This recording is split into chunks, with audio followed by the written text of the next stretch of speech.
The Valanthic Confederacy had ruled the stars for 12,000 years. They were tall beings with 4 arms and large amber eyes that could see in spectrums humans could not imagine. Their scientists had mapped galaxies. Their scholars had studied 40 million languages from across the known universe. Their computers could solve problems in seconds that would take other species centuries to understand. But one thing had defeated them completely.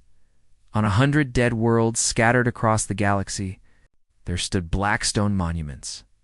Each monument was covered with the same 17 symbols, carved deep into rock that had survived longer than most stars. The Valanthi called it the precursor script, and for 800 years, their greatest minds had tried to understand what it meant. They had failed.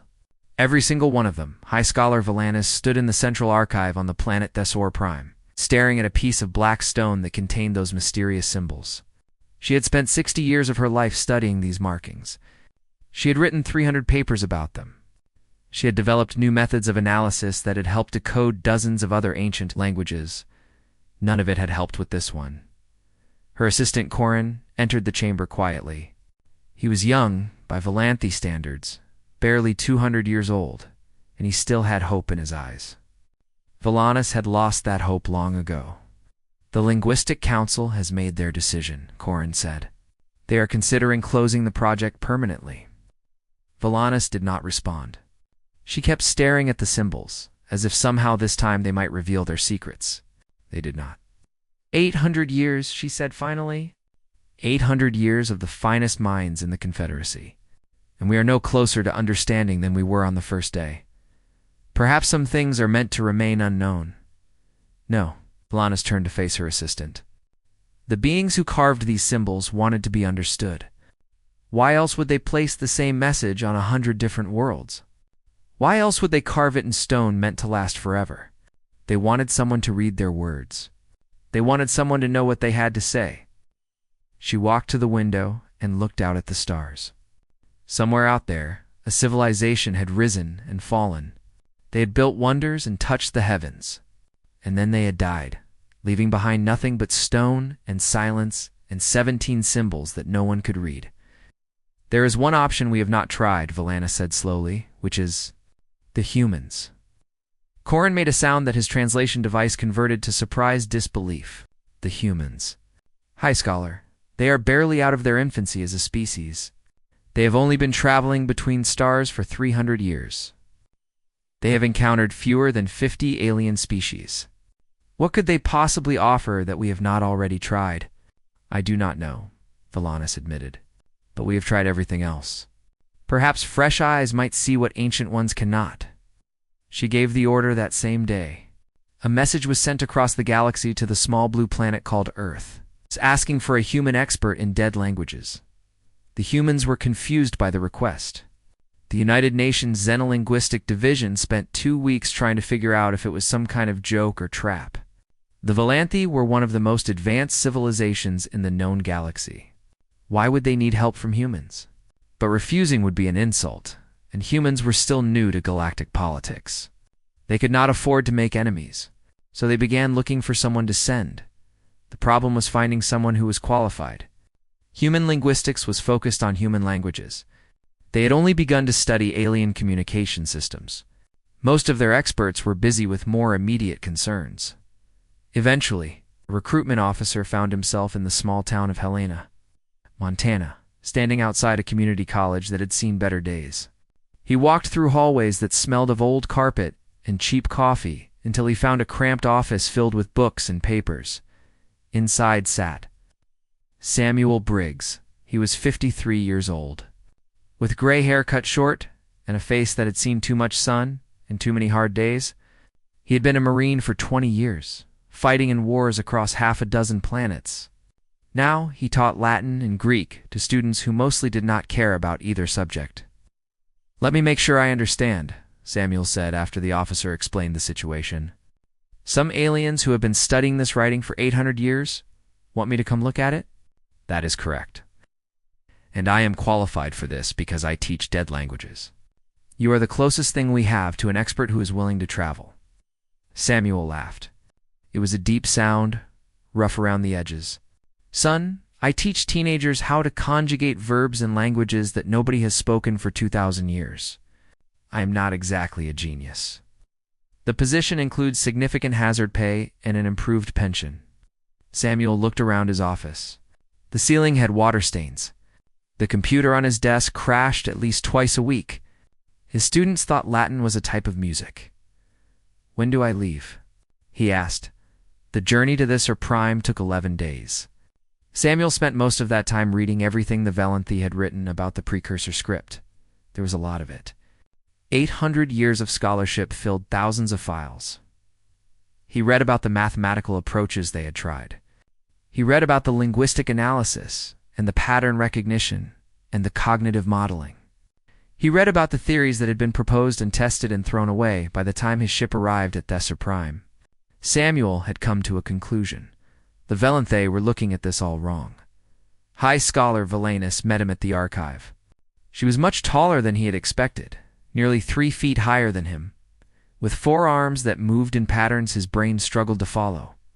"You have reviewed our research," she said. It was not a question. "I have. And what is your assessment?" Samuel looked up at the massive black monument that stood in the center of the archive. It was 20 meters tall, smooth as glass, covered with those 17 symbols that had defeated the greatest minds in the galaxy. "You have been approaching this problem from the wrong direction," he said. Every Valanthi in the chamber stopped what they were doing. They stared at the small human who had just dismissed 8 centuries of their work. "Explain," Valanus said. Her voice was cold. Samuel walked toward the monument, his hands clasped behind his back. "You have been treating this as a language, looking for grammar and syntax and meaning the way you would with any other writing system. That is the standard approach. For living languages, yes. Even for dead languages that have some connection to living ones."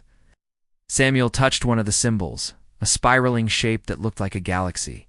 "But you have no context here. No reference point. No way to connect these symbols to anything you already know. That is precisely the problem. No, that is the symptom." Samuel turned to face her. "The problem is that you are assuming this is a language at all." The silence in the chamber was complete. "If it is not a language," Valanus said slowly, "then what is it?" Samuel looked back at the ancient symbols, carved by beings who had died before the Valanthi civilization was born. "That," he said, "is what we need to figure out."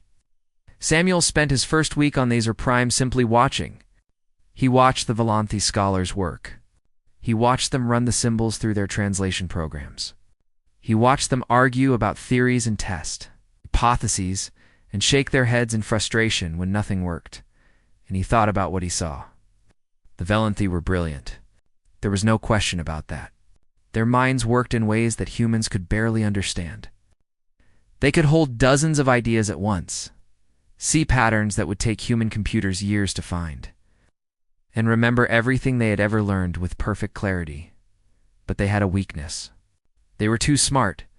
Samuel had seen this before, in a different context. During his years as a Marine, he had worked with military intelligence officers who had all the information in the world, could not figure out what the enemy was going to do next. They would analyze and theorize and build complex models.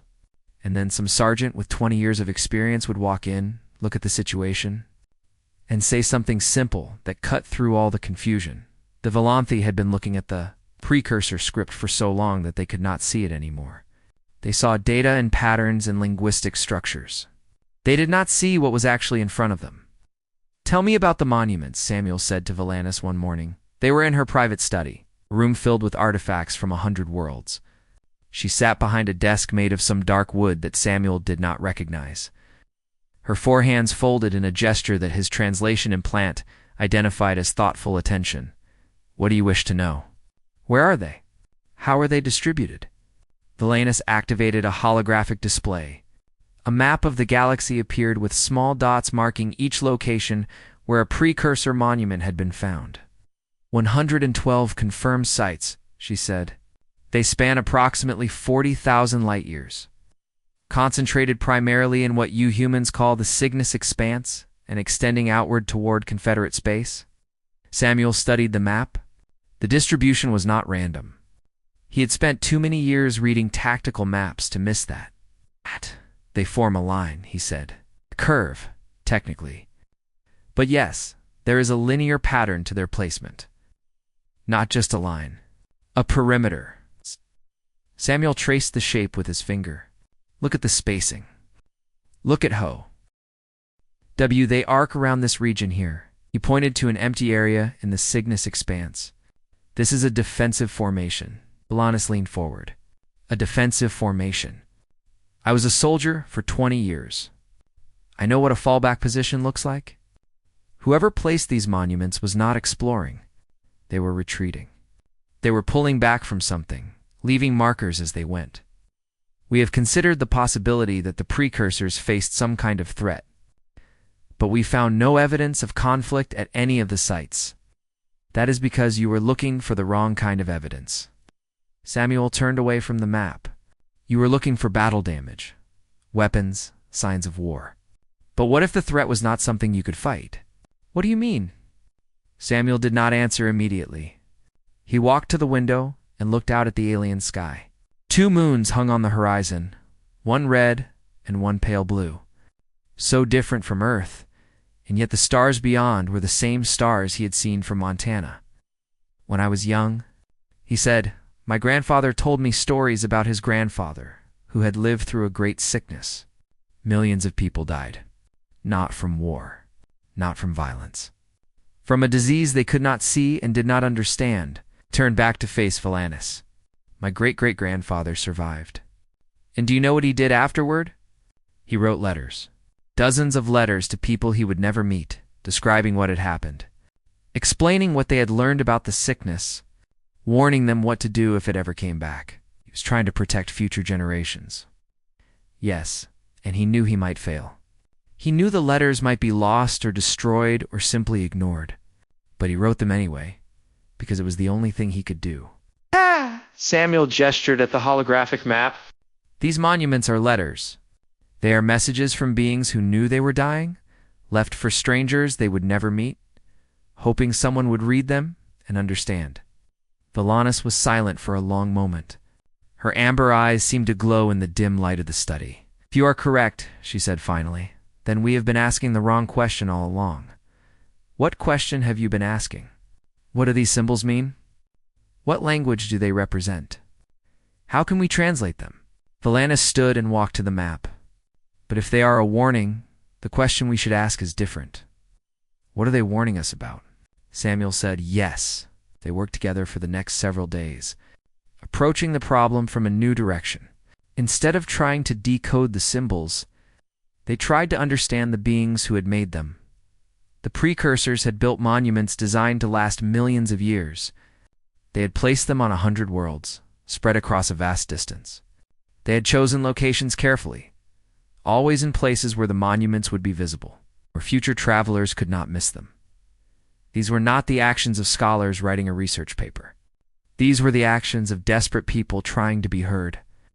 Look at this symbol, Samuel said, pointing to a shape that appeared more frequently than any other. It looked like a hand with 5 fingers raised with the palm facing outward.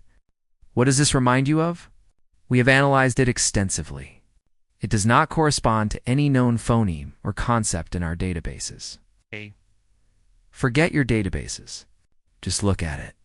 What does it look like? Valanis studied the symbol.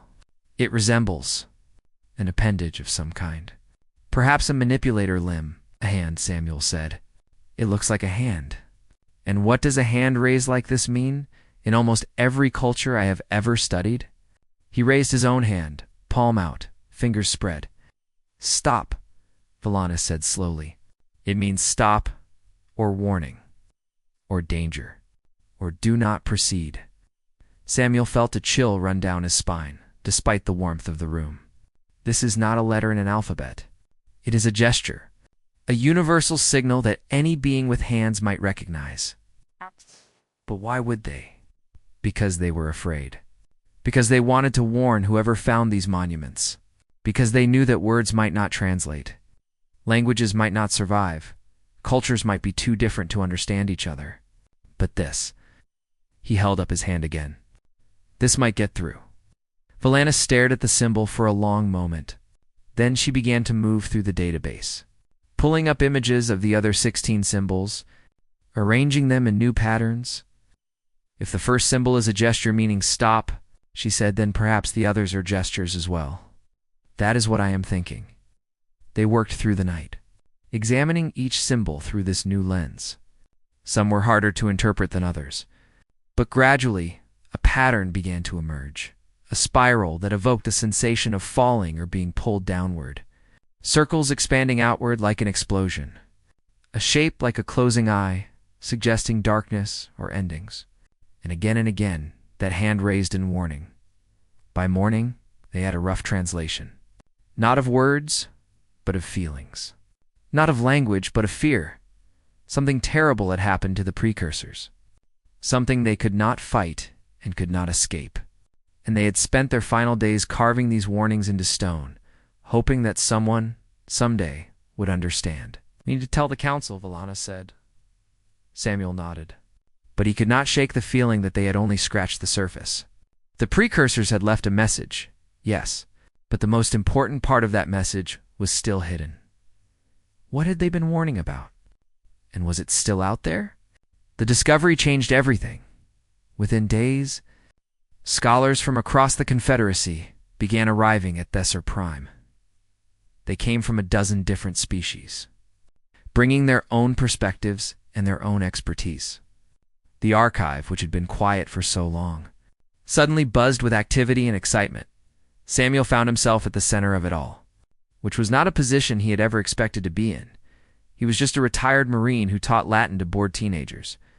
He had no business standing in rooms full of beings who had been studying languages since before humans learned to write. But they listened to him anyway because he had seen something they had missed. The key is perspective, he explained to a group of scholars one afternoon. You have been looking at these symbols as individual units, like letters in an alphabet. But they are not meant to be read that way. He activated the holographic display, showing the locations of all 112 monuments spread across the galaxy. Each monument has the same 17 symbols, but they are arranged differently. For 800 years, you assumed these arrangements were variations in the message, like different sentences using the same words. That was a logical assumption, one of the scholars said. She was a being called a Nethrin, with 6 eyes and skin that changed color with her emotions. Right now it was deep blue, indicating intense concentration. It's logical but wrong. Samuel manipulated the display, and the view changed. Instead of showing the monuments as dots on a map, it now showed the symbols themselves, positioned according to their placement on each monument. What if the arrangements are not variations in a message? What if they are parts of a larger whole? He brought the symbols together, overlapping them according to their positions across all 112 sites. The hologram shifted and reformed, and suddenly the scholars could see something new. The symbols formed a structure, a three-dimensional pattern of incredible complexity that extended through multiple dimensions. "By the ancestors," the Nethrin whispered. Her skin had turned pure white, a color Samuel had learned to indicate a shock. "It is a map," Valana said. She stepped forward, her 4 hands moving rapidly as she manipulated the display. "Look here. This section corresponds to the position of the galactic core. And this pattern matches the orbital mechanics of a binary star system in the Cygnus region." Not just a map, Samuel added. A reference frame. They encoded information about the fundamental structure of the universe. The speed of light, the gravitational constant. Mathematical relationships that any spacefaring civilization could verify independently. They were establishing common ground, another scholar said, proving that they understood the same reality we do. Exactly. Samuel highlighted a portion of the structure that seemed to pulse with hidden meaning. And once you have that common ground, you can build on it. You can communicate things that words alone could never express. For the next 2 weeks, teams of scholars worked around the clock to decode the structure. They mapped its dimensions and traced its patterns. They found layer after layer of meaning hidden within the geometric forms. The precursors, it turned out, had been even more clever than anyone had imagined. They had not just left a warning. They had left a complete record of their civilization, their science, their history, their understanding of the universe, all encoded in a form that did not require language. That would remain meaningful no matter how much time passed or how different the beings who found it might be. But at the heart of the structure was something else. Something darker. Samuel found it on the 18th day, late at night, when most of the other scholars had gone to rest. He had been staring at the hologram for hours, following patterns that seemed to lead somewhere important, and then he saw it, hidden within the geometric beauty of the precursor message was a set of coordinates, specific, precise, pointing to a location deep in the Cygnus expanse. In the empty region that the monuments seemed to be retreating from, Valanis, he called. You need to see this. She arrived within minutes, still dressed in what passed for sleep. In clothes among her species. When she saw what he had found, her amber eyes went wide. They marked a location, she said. Not just any location. Samuel pulled up the tactical map he had been studying earlier. The one that showed the monument positions as a defensive perimeter. Look at how the monuments are arranged. They form a curve around this point. They were not just retreating. They were retreating from something specific. The origin of the threat. Whatever destroyed them came from here. Samuel felt cold despite the warmth of the room, and they wanted us to know exactly where it is. Valanis was quiet for a long moment. When she spoke, her voice was soft. We need to tell the council. I know. They will want to investigate. I know that too. Samuel. She used his name for the first time, and he looked up to meet her eyes. The precursors were more advanced than us. They had technologies we can barely imagine. And whatever's at those coordinates destroyed them completely. We have found no trace of their civilization except these monuments. Nothing else survived, I understand. Do you? Because I am afraid that some of my colleagues will not understand. They will see an opportunity for discovery. They will want to go there to see what the precursors feared, to learn from whatever they find. Samuel thought about his years as a soldier, about the times he had seen people make decisions based on hope instead of wisdom, about the graves he had visited, belonging to friends who had taken one risk to many. The precursors did not build these monuments just to mark a location, he said. They built them to warn us away. Every symbol, every pattern, every piece of this message says the same thing. Danger, stop, do not proceed. Yes, then we need to make sure the council understands that. He stood and stretched his tired muscles. We need to make them see what I saw. Not data, not an academic puzzle. A warning from people who knew they were dying left for strangers they would never meet. How do you propose we do that? Samuel smiled, though there was no humor in it. I have spent 20 years learning how to make people listen. In the Marines, we called it leadership. In teaching, we call it communication.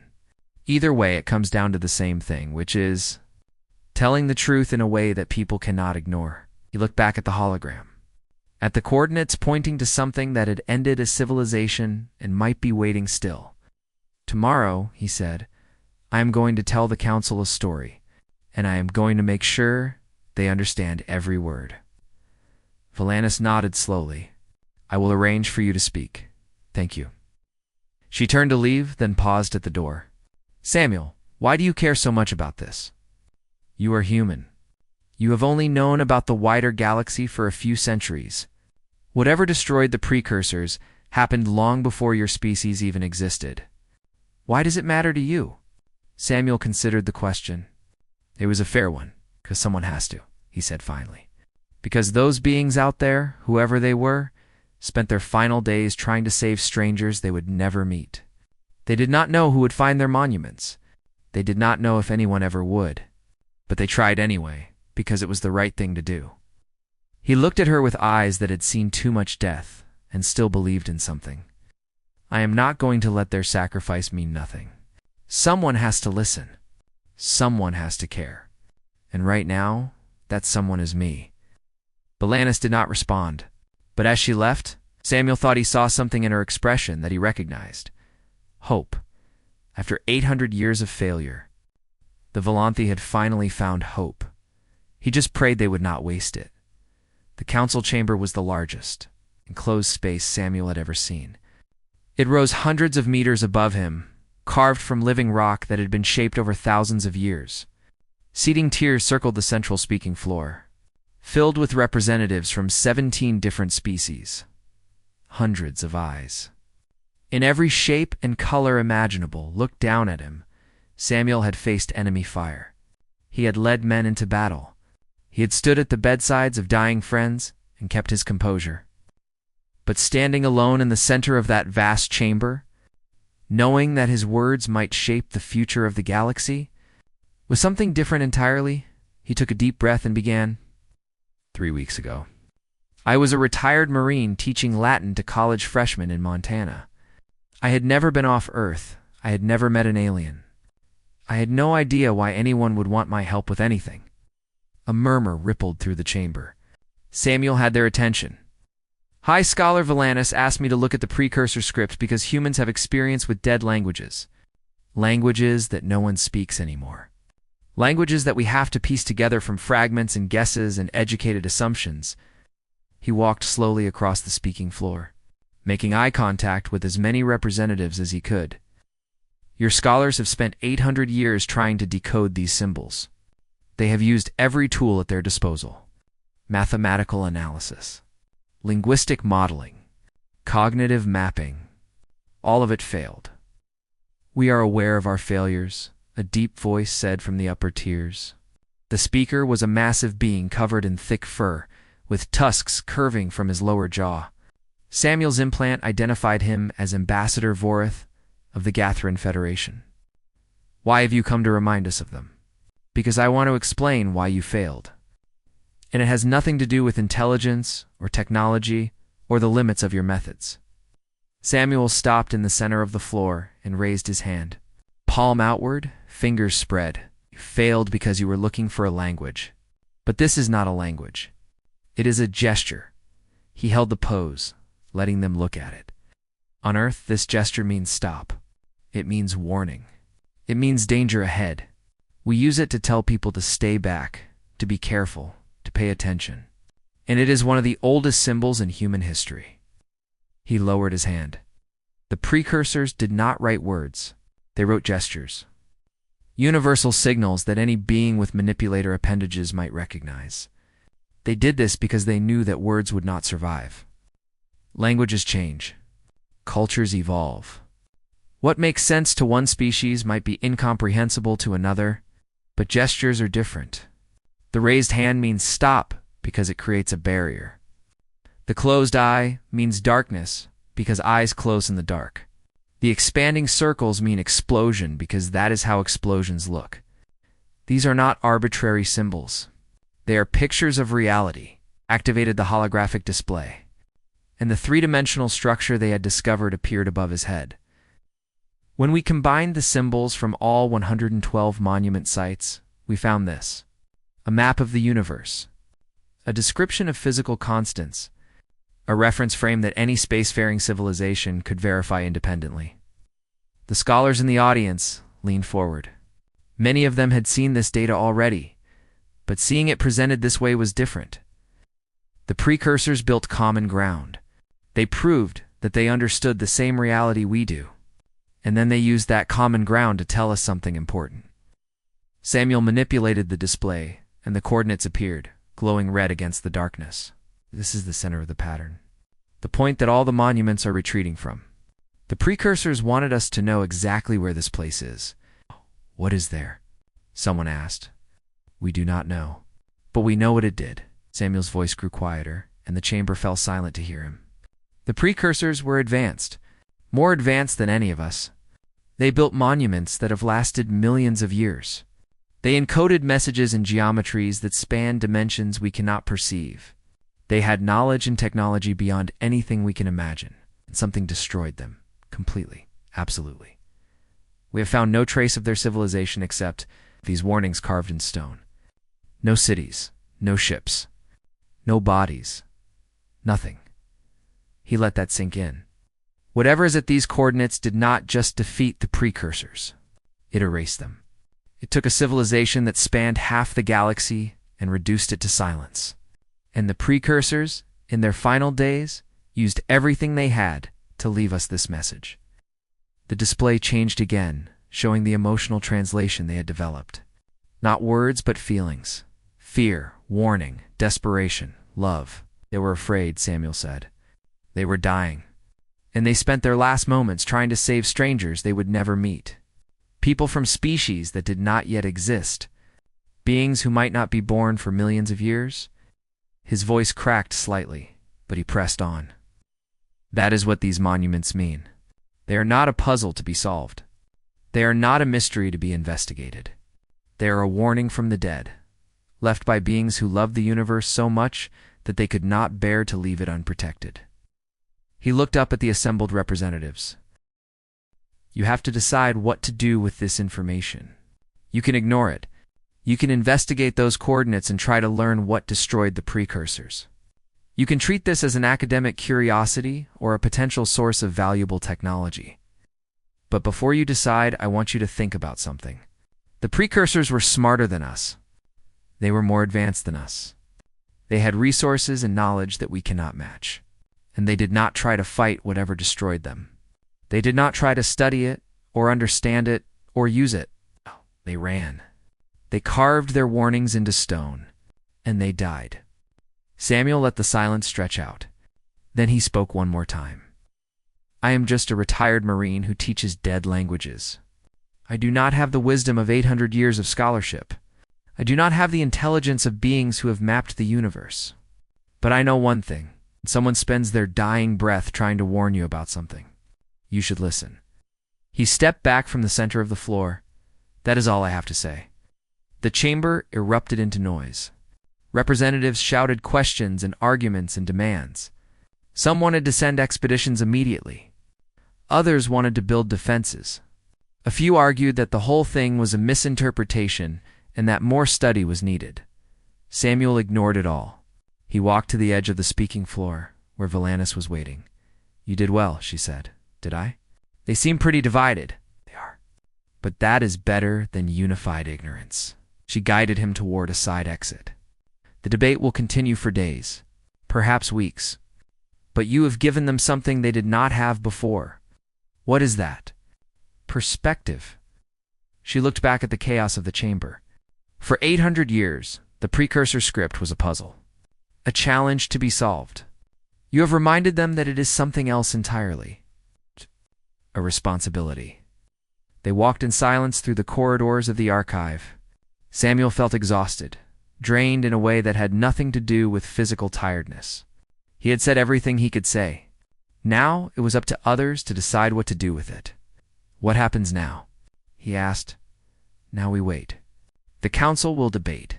Eventually, they will reach a decision. And what do you think they will decide?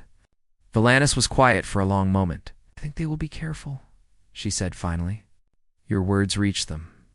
Even the ones who want to investigate will do so cautiously. They will not rush blindly into danger. I hope you are right. So do I. She stopped at a junction in the corridor. You should rest, Samuel. You have done everything you can. He nodded and turned toward his quarters. But something made him stop and look back. Valanis, the precursors. Do you think they would be satisfied? With what we have done? With how we have listened? She considered the question carefully. I think, she said slowly, that they would be grateful. They sent a message across millions of years hoping someone would hear it. And you heard it, Samuel. A human from a species so young that the universe barely knows you exist. She smiled, an expression that looked strange on her alien features but somehow felt warm. I think they would say that their sacrifice was worthwhile, Samuel nodded. He hoped she was right. He really hoped she was right. The debate lasted for 3 weeks. Samuel watched from the visitors' gallery as representatives argued about the fate of the galaxy. Some spoke for hours, presenting detailed plans for investigation or defense. Others were brief, simply stating their position and sitting down. The translation implant in his ear worked constantly, converting a dozen alien languages into words he could understand. The arguments fell into familiar patterns. There were those who wanted to know more, who could not resist the lure of discovery. There were those who wanted to hide, to pretend the threat did not exist. And there were those who wanted to prepare, to take the warning seriously without letting fear paralyze them. Samuel recognized these patterns. He had seen them in military briefings, in academic debates, in small-town council meetings. The scale was different, but the dynamics were the same. People were people, no matter how many arms they had or what color their skin was. On the 15th day, Ambassador Vorith of the Gathern Federation approached him during a recess. "You have been quiet," the massive alien said. His voice was deep enough to make Samuel's chest vibrate. "I said everything I had to say, perhaps. But you have an opinion about how this debate is going." Samuel looked at the ambassador. Despite his intimidating appearance, there was intelligence in those small eyes, and something that might have been respect. "I think you are all missing the point," Samuel said. "Oh, enlighten me." "The precursors did not leave their warning because they expected us to run away. They did not carve monuments on 100 worlds just to tell us to be afraid. Then what did they want?" Samuel gestured at the chamber, at the arguing representatives, at the whole chaotic mess of galactic politics. They wanted us to prepare, to have time, to face whatever destroyed them, not in ignorance, but with knowledge. He met the ambassador's eyes. The warning was not the end of their message.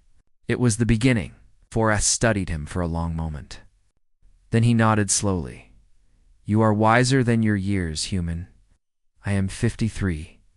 That is not young by human standards. By Gathran standards, you are barely an infant."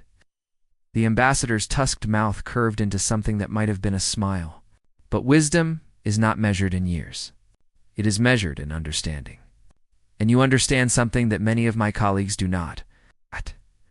That fear is only useful if it leads to action. Otherwise, it is just another way of dying." The ambassador walked away, leaving Samuel to think about what he had said. On the 21st day, the council reached its decision. They would not approach the coordinates. Not yet. The risk was too great, the unknown too vast. Instead, they would establish a network of monitoring stations, watching the Cygnus expanse for any sign of activity. They would share the precursor warning with every species in the Confederacy.